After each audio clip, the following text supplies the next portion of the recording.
You're listening to the We Are Libertarians podcast network. Find all of our shows at wearelibertarians.com. Hey, welcome to the Chris Spangle Show. Thank you so much for being here today. I am excited to talk to my next guest. She's a returning visitor. Her name is Gabriella Hoffman. She's the Northeast Regional Leader for Young Voices, a freelance media strategist, a political columnist, an award-winning writer, and a podcast host, just like me, of the District of Conservation podcast, not Conversation podcast. Although I'm guessing, Gabriella, you have conversations there, but what do you talk about on the District of Conservation podcast? We do have good conversations on the podcast, anything running from energy, environment, conservation, wildlife, guns, Second Amendment, everything that fits under that purview. We talk and converse with others about. Yeah, and I forget I think we discussed Second Amendment stuff last time you were on. We did. And your writing is a lot about conservation and the word that came to my brain was wildlife, because I don't know, I just sort of associate everything outdoors with like Duck Dynasty. But what do you really focus on in your writing now? I have several key areas of interest. I largely focus on energy and environment. That also fits in conservation, Second Amendment, what have you. I do a lot on labor policy and small business as it relates to freelancers, because that livelihood is under threat, unfortunately, from the federal government and sometimes in Congress. But that's also another interest area, because it takes someone, I think it should take someone in my position and others like me who work in politics and also small business to defend our livelihoods and inspire others to do the same. And then whenever I feel like it, I also talk to candidates for office, elected officials, former cabinet members, and get their take on different issues. I can be generalist when I interview different people of significant, let's say, stature with that. So that's what I typically do. But I do have some key areas that I focus on, but I can almost talk about anything. Awesome. Well, we're going to talk about a lot of stuff today. Your article in Town Hall was titled Ballot Midterm 2022 Ballot Initiatives, the Good, the Bad, and the Ugly. We may disagree on a couple of these as to what was good or bad, but we'll get to it. But let's talk about ballot initiatives. If somebody's tuning in for the first time and they don't know anything about politics, what is a ballot initiative? Just give me like the 101 class on it. A ballot initiative is an option for voters to decide whether usually amending their state constitution or state law to subtract or add different type of provisions. Sometimes it could be in the form of repealing a bad policy, counteracting what the state legislature has done, or maybe enhancing a measure that is already law, but giving it more, I would say, backup. In that case, it can come in many forms. Every state has a different name for it. California calls their ballot initiative propositions. Then there's ballot initiative or constitutional amendment. It kind of varies in different degrees. So some could be constitutional amendments. Some could be just overturning good or bad state legislation. And it comes in many forms. Like I said, different states have different names for it, but they can cumulatively be known as ballot initiatives in the general sense, or ballot measures. Yeah. For instance, one of the good, which is not on your list, but Alabama repealed slavery this past election cycle. So congratulations to Alabama for finally getting that done. Right. But because this stuff just kind of hangs out in the Constitution and then nobody messes with it until somebody's like, you know what, maybe it's time. But then there are other initiatives that are much more important, like some of the ones that you talk about, like Iowa's Amendment number 1. Can you tell us a little bit about that one? Yes, and it was actually overwhelmingly voted into the state constitution. The majority of Iowans voted in favor of that measure. I believe it was Constitutional Amendment 1, to basically codify Second Amendment protections in Iowa's constitution. 44 states actually have this measure codified into law. It's amazing they don't adhere to it. Many of those, if they include blue states or anti-gun states rather. But Iowa became state number 45 to enshrine the Second Amendment into their state constitution. It's no surprise, because the leadership all across the board has passed great legislation, the governors, for the Second Amendment. Kim Reynolds, who won re-election. So it's not surprising to me. And they're home to many different kind of gun manufacturers and outfits. One of my favorites is Brownells. I've worked closely with them, and I'm working on a little project with them as well. to build my own type of gun. And so they're home to Brownells and other companies like it. So it's not surprising. And I think that was one of the few silver linings and good results in terms of major ballot propositions that came about. So that was, I think, a win for the Second Amendment, even if you don't live in Iowa too. So it was good to see Iowans vote that in. Yeah, this is interesting because the full text, as you've got written here, basically adds a new section, the right to keep and bear arms, and it closely resembles the Second Amendment language. The right of the people to keep and bear arms shall not be infringed. They affirm the right to recognize the fundamental individual right, and any restrictions of this right shall be subject to strict scrutiny. So we already have the Second Amendment on the national level. Why just copy and paste at your state level? What's the point of doing that? Maybe some maneuvers from the ATF, perhaps some executive orders may be coming down. So in the event of that, they probably want to shield themselves off of any bad federal policy making that may come from the executive branch. I think that's why they largely pass these measures, to reaffirm it, even though it's supposed to be adhered to because it's in the Constitution, obviously the Second Amendment. But I think it's to protect themselves from any changes so that the federal government can't just unilaterally tell the states you have to abandon Second Amendment provisions. So I think it's done in the event of any legal challenges, perhaps, that may come in terms of infringements to the Second Amendment. So I think it helps insulate them. And then obviously they're still going to have legal protections that they'll have to maybe exhaust some means if someone challenges it in the courts. I've already seen some news when we talk about the Oregon initiative, which was narrowly passed, unfortunately. We're already seeing some legal challenges. So maybe some gun control group may say, well, this provision is unconstitutional, so we're going to challenge it. And you see the alternative, obviously, with the gun control measure going into effect, putting magazine limits and caps on how many bullets you can have in your magazine and other restrictions for gun ownership as it relates to ammunition. And so I think it's just a way to codify it even stronger. And in the event that they have to go to court, they can lean in on the state law and say, well, majority of voters supported this and enshrined it further into the Constitution, and just use it as a buffer. I think that's largely why they do it. It could be seen as a symbolic gesture too, in many from the outside looking in, but I think it can come in handy. Let's say if any challenges to that ballot initiative were to take place, that could come. And I expect gun control interests may look to dismantle it. That's what they are largely trying to do in wake of the Bruen decision. Yeah, I think in general, you look at the First and Second Amendments, how many things just are not done by local and state governments or the federal government because they know it's not going to stand up to the scrutiny of the court, and how that ends up protecting people on the back end, just having that written down and following the rule of law. That's essentially what it is, absolutely. All right, so let's talk about Tennessee and their right to work amendment. Can you tell us what right to work is first? Yes, so there is a lot of legislation pertaining to labor. If you're not familiar with labor, I could point you guys to resources, your listeners and viewers to resources. But in the 1940s, there was no protection for workers who didn't want to unionize. So I think it was the Wagner Act of 1946 or 1948 that pertains to the National Labor Relations Act.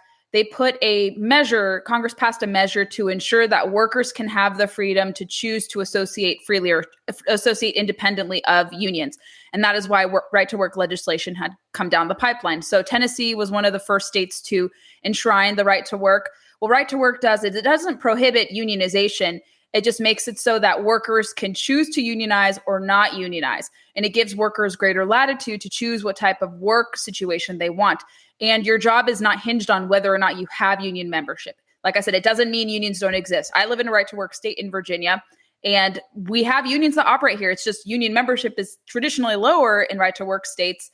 But different studies that come about say right to work states actually are favored even by union members, saying that they enjoy a better workplace, the better work conditions, and it forces them to compete with private sector jobs that are not unionized too. So I think what it does is it allows also for workers to not only not to have to be forced into unions, it also has protections for workers to make it easier for them to be able to say, I'm an independent contractor versus employee. You have those assurances in right to work states. You have more privacy measures as it comes to information, worker information that is not easily accessible and easy to be procured by unions. In non-right to work states, in unionized states, oftentimes unions can have your information available, even if you're not part of a union. So privacy, worker privacy, assurances that you can identify as an independent contractor more easily, and your ability to not have to be part of a union by coercive means are usually what typically defines a right to work state. And they also have a typically better business climate. Businesses are able to come here. They're often drawn to right to work states because it's a more business friendly environment versus unionized states. So that's kind of what right to work is in a nutshell. Yeah. The great Mitch Daniels passed right to work here in Indiana, and it's led to, I forget what the number was, but it's significant amounts of billions of dollars of new investment in Indiana because people were willing to come in and build factories here, including Honda, I think, that played a part in that.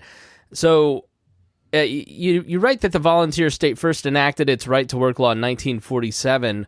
So why add it to the Constitution? If you've already got it as a law and you're already a right to work state, why go that extra step and amend the state constitution? I suspect Tennessee is anticipating kind of like what I said about Iowa's constitutional amendment. I think because federal lawmaking is being handed down by the Labor Department, they have a rule currently being deliberated whether or not to change how the agency and kind of reform what the Fair Labor Standards Act is, although it's not really in their purview. That's a Congress thing. Congress is the one that can change worker classification law. So I think Tennessee is anticipating perhaps some federal rulemaking coming down with this proposed Labor Department rule to make it increasingly harder to identify and file as an independent contractor or 1099 worker. And so they wanted to clarify that. And I think, like I said, right to work encompasses a lot of things, and perhaps they want to have that to keep their IRS test in place and to also make it so a PRO Act that, heaven forbid, were ever to become law. Although I don't see that really happening with how Congress is likely being shaked out to be.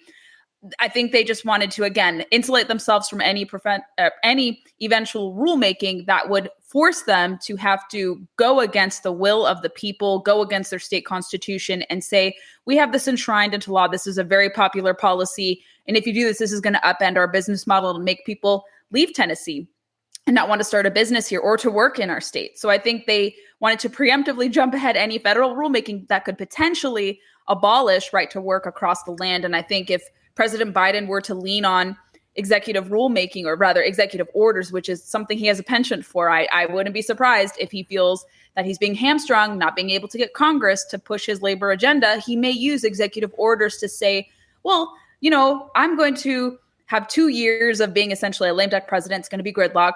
Why not get rid of right to work? I wouldn't put it past him to abolish it or try to undermine it. So maybe Tennessee is anticipating those kind of maneuverings and saying, let's protect the volunteer state. Let's make sure our workers are not coerced into unions against their will, that if they're independent workers, they can negotiate their own retainers, their own salaries, and not have to join a union if they don't want to. So I think that's what we can kind of read into it, again, to make it stronger and to essentially protect the will of most Tennesseans. So if something is in a state constitution, does that nullify then the federal statute or federal requirement? Or because I guess, you know, it was always the states created the federal government, and therefore the federal government was supposed to be subservient to the states, but somehow we've ended up where the federal government trumps whatever the states do. So how does that work, where if it's in your state constitution, you can kind of just kick those rules out of your state? I think so, because as it is understood in the Constitution, I think this falls into the 9th and 10th Amendment, where it's not explicitly stated in the Constitution that the federal government has the authority to do this. I think it's left to the laboratories of democracy, to the states. So I think in many, let's say, cases, judicial cases, unfortunately, the First Amendment argument to protect right to work hasn't really stood in court. When challenges to California's AB 5 were presented, they kind of rejected the First Amendment right to associate perspective, or rather a position there, and said, well, you need some more substantial evidence beyond that. That's not enough to say that you're an independent worker versus employee. And so I think it's kind of this gray area. Certainly there are laws in the books in Congress, but I think it's not wholly defined. And I think it, like I said, it falls under kind of federalism, that the states can exercise this. It's it's left best to them. And as you stated, it should be left to the states ultimately to decide what policies they want, not just have this top-down approach. But any question or any kind of uncertainty over what federal power looks like, that's where the states can come in and decide the different policies. That's why different decisions were handed down by the Supreme Court to return issues to the state. And we see this outside of right to work, that across other issues with how the Supreme Court is made, I think they'll rule more in favor of federalism and not so much a top-down government approach. So I think this is where the Supreme Court potentially could look to say, like, can you force all workers to be employees? I don't know if the Supreme Court is going to hear challenges to California's AB5 or the PRO Act, because the PRO Act has not been passed into law. But if, let's say, this federal rule goes into place from the Labor Department, the Supreme Court is, I think, comprised of jurists who are going to say, well, maybe this is against federalism, or perhaps it's not so much a First Amendment ground, but maybe they overstepped their bounds with the National Labor Relations Act and trying to federalize everyone as an employee. So I think this issue, in line with the founding and in line with the Constitution, should be deliberated by the states. I think a federal policy does not work because every state is different. You can't, impose one policy from Washington onto every state. And I think people are realizing that. But I think also judicial precedent and also just rulemaking that I've seen, especially with this back and forth over independent contractors, they've often said it should be not decided federally because the federal government has overstepped its bound. The Wage and Hour Administration has exceeded its bound on this case oftentimes. And so I think they're going to be leaning on making this like a, federalism issue and leave it to the states rather, and just go about keeping in line with an economics reality test, which makes it easier for workers to be independent contractors rather than, like I said, imposing a federal rule over whether or not a worker is an employee or not. So I think it's gone back and forth. President Obama did this previously, and his surrogates in the Labor Department and the sub-agencies over there, they were punished and kind of reprimanded from the courts for using too much federal force in compelling workers to identify as employees versus independent contractors. So from what I've seen legally, from what I've seen in different decisions and just how it's articulated, and with that amendment through the Wagner Act to the National Labor Relations Act, or the Fair Labor Standards Act, rather, or I think it's National Labor Relations Act, actually, which protects your right to work. As it is understood, I think Congress has basically said you have a right to work. And so states can decide whether or not to do that. So there's already a lot of evidence to support kind of a federalist approach there. What does the government care whether I'm a W-2 or 1099 employee? They want to extract more revenue from you. Okay. That's all the right. goal. They're relying on me to report my income accurately as opposed to my employer doing it. Essentially. So I think it's actually pretty callous for a lot of these proponents who are against right to work. They say, well, there's so much in lost revenue and companies are mislabeling workers deliberately to extort the system and not pay taxes. But they forget that these are workers who choose voluntarily. This is not just corporations exploiting workers. I think it's a very small instance where you see misclassification happen. Misclassification does occur, but it's a smaller number than presented. But to view individuals who partake in flexible work arrangements as just lost revenue, it's so callous and so bizarre that they have this line of framing and they get away with this and they're never called out to it. But and different polling shows that, and evidence shows that workers identify largely as 1099 workers versus W-2 employees. And that's how I think it can be understood. But when it comes from the tax perspective, they think that we don't pay enough in taxes. Independent contractors, because they're having to work on their own, they're not protected from paying, the self-employment tax includes Social Security and Medicaid or Medicare. I forget which one of the others, one of the Medicare related type of provisions, but you're paying a 15% self-employment tax, including those two items, in addition to state and federal taxes. So we are paying more. Your employer actually shields you, if you're a W-2 employee, from having to pay additional taxes. And so they think that we're not paying enough in revenue. They want to extort us more in doing that, but we're already paying our fair share. I hate to use that term, but we are paying a lot more than traditional employees do because we're kind of this unchartered workforce and we're independent, but we're contributing our share. And we actually have the most to lose from these type of rulemaking decisions.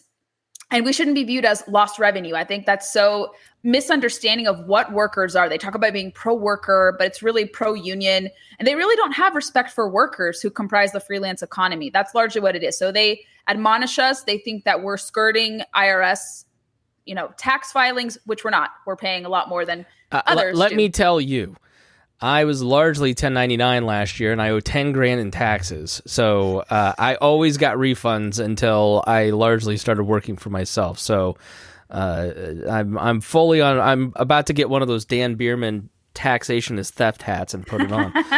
I want to talk about ranked choice voting, but I think this. You sort of mentioned like just silliness. And to me, California Proposition 30, to mitigate high-intensity wildfires by tying prevention to taxing personal incomes above $2 million is one of those silly, what? You're just trying to get tax increases through by using wildfire? Like, am I reading it correctly that they're just trying to use sad events to get more taxes? They're trying to shrug their responsibility with wildfire management. They have budgets in California. The California state government has a budget. They have a duty to protect forests and to prevent high intensity fires. And the fact that they want to demand more money from high income earners to help field those costs is ridiculous. It means that they're not responsible and they don't treat that issue very seriously. And I think a lot of people assume that if you adopt, let's say, electric vehicles and alternative energy sources to fossil fuels or hydrocarbons, you're not going to have to pay any taxes. But they're ultimately forcing people who do solar and wind. You still have to pay taxes for those. You're not going to escape that whatsoever. They're just going to find a way to tax you like they would if you were wholly dependent on fossil fuels. And California is still backed up by fossil fuels. But and then they say, well, with EVs, you're going to pay a lot less. There's going to be fewer taxes, but you're going to have to ultimately pay for that luxury expense as well. California has a tendency to tax everything, even if they say it's going to be low cost or free. But I think it's irresponsible to tie wildfire funding or wildfire mitigation funding to taxing the wealthiest among them. And this just goes to show that California is irresponsible. I have no doubt that measure passed because it's California, of course, my home state. And I don't think they're going to, the problem that the left has here, especially with this provision in particular, they think having and accruing more funding is going to solve problems. But in many cases, it doesn't, because it just sits there and then they get to abuse their taxpayers and then demand more and say, oh my gosh, we are, being hamstrung, or we have, denialists that are in California preventing us from doing this. So we need more money, to stop the deniers or climate deniers or what have you. And so they're kicking the can down the road. And they started to take fire mitigation seriously a little too late, but taxing your wealthiest residents even more, I think they're going to cause more people to leave. They're going to have a shrinking of the tax revenue, and it's not going to stop wildfires altogether. Okay, so I've got a surprise for you. 59% rejected the proposal. Oh, did they? I didn't see the results. And here's the crazy part. Many political observers say it is because of Gavin Newsom. Matt Rodriguez says you can't remove the governor from it. He's a credible messenger on the opposition side, simply because I think a lot of people and a lot of Democrats take their cues from him, and he came out swinging against it in mid-September, which surprised many people considering he's Gavin Newsom. And he came out against that, and he came out for the abortion proposition. Naturally. Right. And so, there were 5 states that all of the constitutional, even in Kansas earlier this year, all of the places where the constitutional amendment has been tried to codify state constitutions for abortion have failed. How do you read that? It's not in your article, but let's just wade into it. I mean, we don't have to debate pro-life or pro-choice here, but, what does it say about the electorate's mood on abortion? Well, I think everyone, regardless of where you fall, I'm personally pro-life, so I would like to see pro-life legislation advanced independent of my work with Young Voices. But I think it goes to prove that reversing, or rather overturning Dobbs, returns the issue to the states, and people will vote their conscience, and they're doing that. And ideally, I think a lot of people want to see it play out in the states, even if the outcomes are not necessarily good, and people will go back and forth. It doesn't mean that, it was voted to be codified in the amendment this cycle. Will it stay in the next cycle? Maybe not. So the laboratories of democracy, the states, are where this issue should play out. I think that's where people largely agree. And it doesn't eliminate, when you return the issue to the state, it doesn't eliminate abortion altogether. It just makes it so states can decide what they want. So I think the states are better to administer this type of policy. And I think the pro-lifers will be energized going forward to maybe counteract that, maybe propose a counter ballot measure of some sort, or maybe they'll work in their state legislature to counteract, ballot initiatives. That's where things can play out. You can overturn a ballot initiative depending upon the latitude your state legislature has. So I think the issue should play out in the states rather than being codified into law federally. All right. So you wrote in the bad, Nevada's ranked choice voting, the question 3 in Nevada passed 53%. And it said, essentially, elections in Nevada would be changed to a system of open primaries where voters can select candidates from any party, and which I don't agree with that part. I think it should be closed.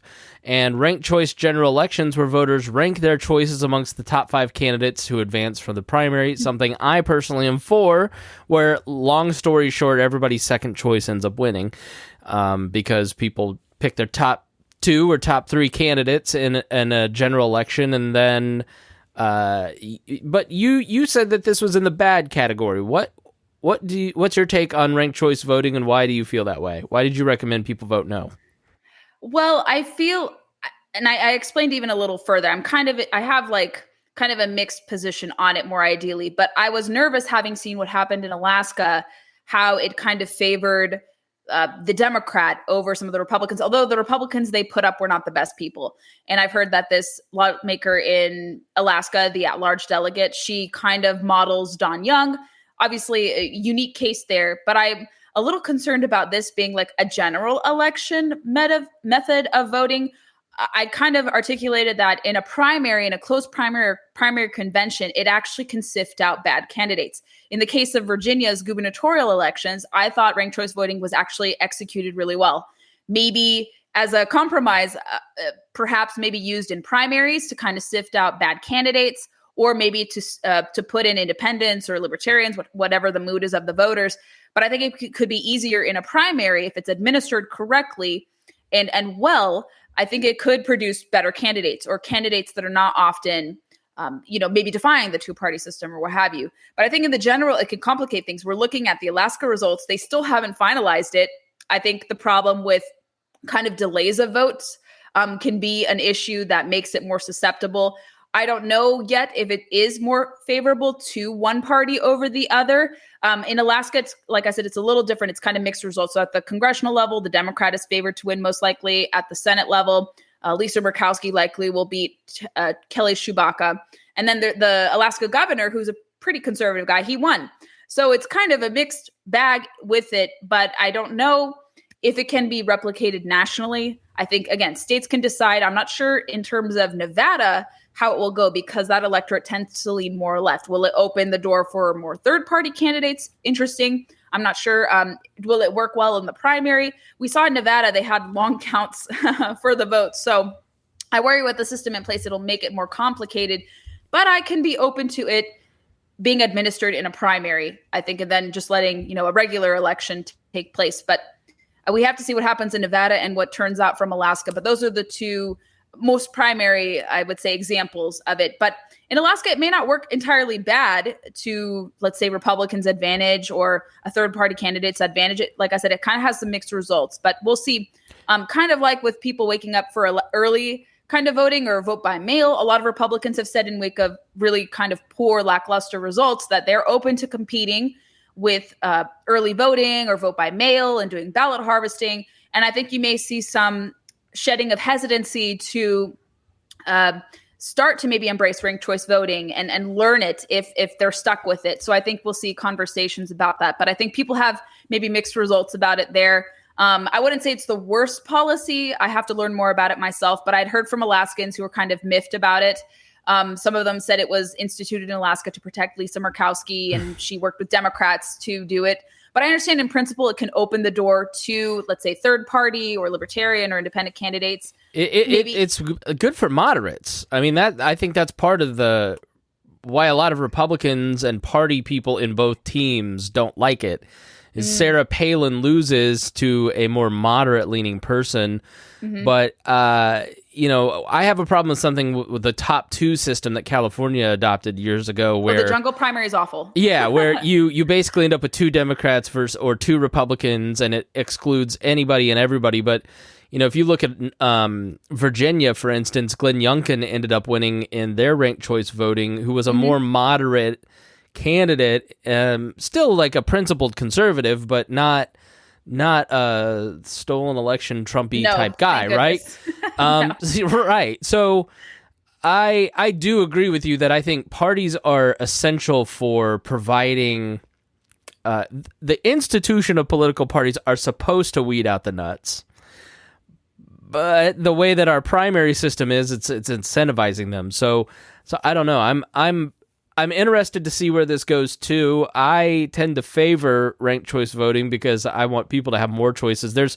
I wish I could remember the name of the book, but there was a book that I have mostly read about how Republicans, because I always grew up as a Republican saying, oh, well, we can't have this, and we need voter ID, we need it, like all these restrictions on voting, because if we let everybody vote and we take the day off and make it a national holiday, Democrats will just kill us.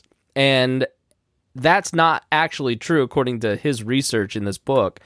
So I noticed this time what you just said, which is Republicans are kind of going, hey, we need to embrace some of the openness, because this is where people are going. This is where the market is going, because they want to vote, but they don't want the restrictions. So I'm like you. It's kind of an interesting place to see how it turns out.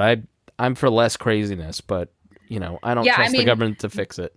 I mean, someone could argue in favor of ranked choice voting because you see some of the candidates who were handpicked by President Trump and they lost. And so maybe in states like Arizona, they could explore that option. I'm not sure Arizona. I very much worry for them because it is a red state and they have an independent streak. They tend to incline to libertarianism. Barry Goldwater, obviously home to him. And so maybe they may look to adopt it maybe in a primary contest, kind of like what Virginia did in terms of selecting their future nominee. So maybe like a hybrid approach, like maybe in one election, they can do it to weed out kind of the crazy candidates and then maybe go with a conventional election in the general and then adopt some of the other kind of openness with elections. And I mean, I have no problem early voting. I voted early in person because I was like, I don't know what I'm doing election day. Maybe I'm traveling. Maybe I have some appointments or maybe I have some meetings or things to do. And so for me, I was fine with it. I saw that my ballot was counted. It was very safe. I presented my ID. No problem. Was able to vote. And I think in the state, like Florida, Republicans led in Miami-Dade County by like 6,000 votes. They mastered vote by mail. There was lots of early voting, and Ron DeSantis won by nearly 20 points. And so they got it figured out. Georgia had also made improvements. They had early in-person voting, vote by mail. It seemed very secure. And so states can make improvements all the while, not alienating people and opening, creating openness with elections more so, despite what Democrats have said about it. So, yeah, I think Republicans see that you can't just have an election day. And I think in the past, Republicans used to be in favor of vote by mail. I was seeing some friends from California post that this is actually something we've done before. We used to be really adept at this. I don't know why we stopped. And then people are seeing these different congressional seats in California flipping back to the Republican column because they're doing ballot harvesting. They're doing vote by mail. So we could actually learn from California in this instance how Republicans are starting to be competitive in these voting measures and voting tactics to their advantage. So you can get some good candidates and weed out the crazies. It's just crazy to me. So if you listen to your voters and you act like an adult who's being given power and you are normal, then they elect you no matter what the voting technique is. It's really weird to me. All right, the last one is the ugly, which is Oregon Measure 114, which passed barely in a squeaker at 50%. And a yes vote requires permit issued by local law enforcement to buy a firearm. So you have to ask your local police department to buy a gun. It requires photo ID, fingerprint, safety training, criminal background check, and fee payment to apply for a permit.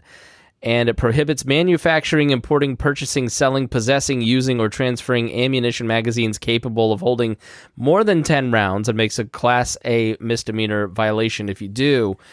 That sounds really, really restrictive. It is. It absolutely is. And it goes against where the trends are going.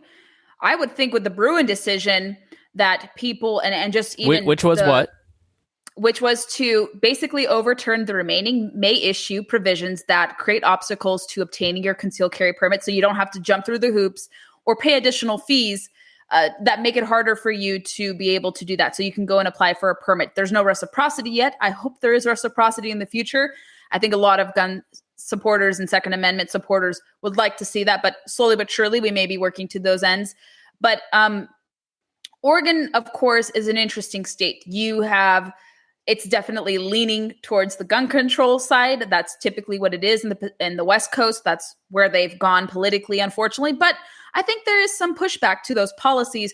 However, I think the gun control side was more animated to vote, or maybe people didn't understand what this is, or it was phrased in a certain way as gun safety measures. But it almost makes it seem like it's New York. And I couldn't recall exactly how Oregon compared to New York. Oregon has always been slightly more favored to the Second Amendment because of just the hunting heritage and the rugged nature to living in Oregon. But this almost seems like more draconian than New York. Like New York has now had to comply with overturning gun control measures. They're very reluctant to do so, but it makes it seem like Oregon is going to have, after California, one of the strictest laws in the books. And this is done under the guise of so-called gun safety. But I think making it harder for people who are legally going through the hoops to own a firearm. And I think there's a lot of legal recourse to be made to challenge whether or not to charge people, kind of like a poll tax, to charge people to own guns, creating those obstacles. That's not going to have any impact on reducing crime. It's not going to stop mass shootings. It's not going to stop bad actors from obtaining guns illegally. Oh, sorry. Hold on. I'm going to decline that. You're okay. My apologies. Sorry about that. I was getting a phone call. My apologies. So where I was. So I think kind of instituting like poll tax measures to make it harder for people to purchase guns does infringe on the Second Amendment, your Second Amendment rights to own a gun. You shouldn't have to pay a fee to be able to do that. I know in Illinois that's been struck down. So there's a lot of legal challenges that are going to come with this. And restricting magazine size is known to not have any impact on reducing crime whatsoever, because mass shooters, they could have legally compliant magazines and they just fill it up and restock it. Versus, having an extended magazine that has more than 10 rounds. And so a criminal who is intent on enacting mass carnage is going to refill their magazine and reload their gun. Doesn't matter what the magazine limits are. They're going to resort to means under the legal confines or what their legal confines are. So I don't see it as a means of reducing crime. And they say this is going to create a safer environment. But Oregon, with its gun control policies, has become a very unsafe place. And this is going to add to that. It's going to strip Oregonians of their right to be able to either own the gun without having to go through hurdles, and then obviously having to get permission from the local police department is asinine. That shouldn't be happening. And there's judicial precedent to overturn these type of measures. And I know in wake of this passing, there have already been legal challenges filed. So I don't think this is going to be, I would say, I don't think this is going to be intact. I think it's going to be challenged. And I think there's a lot of evidence there to repeal these type of bad measures, because people could say it will have no effect on crime reduction, and also it infringes on the Second Amendment. So it's amazing to me that they still fiddle with this. They don't learn. They don't see that the trends are moving against this, even with mass shootings being profiled more, and they're horrible events. Nobody is saying these are great events. These are horrific events. But people are seeing that the remedies, or so-called proposed remedies to stop mass shootings, do nothing. Rather, they criminalize people who want to own guns legally. And that's the common refrain that we're going to see. And so this law has to be challenged. It sort of defies logic, right? Because if the police are racist and then you want to create a more equitable society, and if you're a black person that wants to go get a gun, you're less likely to get one, leaving you more at risk in high-risk neighborhoods. Like, I don't know, that doesn't make any sense to me. It's just like we're not thinking this through.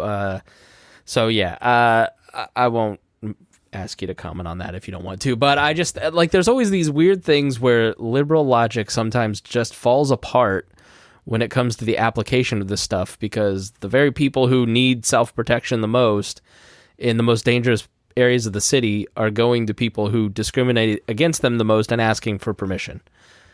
Okay. Yeah, and it goes against Yeah, it goes against, trends. I think in terms of the significant growth in gun ownership, it's Black Americans. 58% in the last year. They're the ones who are picking up firearms because they're distrustful of law enforcement in many instances. They see that they don't want to be victims. They want to be able to empower themselves. Women too, Asian Americans, every different voting bloc, or every different demographic rather, is wanting to arm themselves in a legal fashion because they can't really count on law enforcement. Law enforcement takes a long time to respond to phone calls. And people are realizing you're your own best defense in many cases. And so people want to take matters into their own hands if their life is under threat, obviously. And they don't, it's not like a admonishment or hatred of the police. It's just that police cannot respond. I know in states like Oregon, they're short-staffed. They have had many people leave. Anywhere in California, you go anywhere in LA, there's an armed security guard there because there's just, the population's too big, the police department's too small. And people logically realize that if somebody breaks into your house and you're in danger, they may not show up for 45 minutes. Like exactly. they didn't show up and quell riots in 2020, right? Like they have no constitutional responsibility to respond to your 911 call. Doesn't mean that they won't. I'm just saying that they, it's just people have figured out that if you live sort of where I live I'm 20 blocks north of the Circle in Indianapolis, essentially. And it's a nice neighborhood. It's a mixed everything, class, race, income neighborhood. Not many people here don't have a gun. and I'm sure they mostly voted Democrat. So I just think it's sort of like people who live in rural areas just think, oh, those people who live in the blue areas no, it's the people up at 75th in Pennsylvania in Meridian Hills, the police respond to them. They're the ones that don't have guns and want to tell all of us down here how to live. So, but yeah, it's very interesting. Well, you've been more than generous with your time. I love talking to you. You always have so many different interesting points when you come on the program. Gabriella Hoffman, please tell people where they can follow you at Shameless Self-Promotion Time. Young Voices website. You'll find all of my past appearances, articles there. My website, GabriellaHoffman.com, is kind of this center point where you can see all of my social media links: Facebook, Instagram, Twitter, YouTube, District of Conservation on Apple Podcasts or wherever podcasts are played, Independent Women's Forum, my Conservation Nation video series with this Committee for a Constructive Tomorrow. Lots of places you can find me. Would love to engage with you guys. And as always, Chris, thank you for having me. It was fun to talk to you today. Absolutely. And thank you so much, listener, for joining me today. If you learned something, please share it with your friends. It's the best way that you can support your favorite podcast. Thank you so much. We will see you again soon.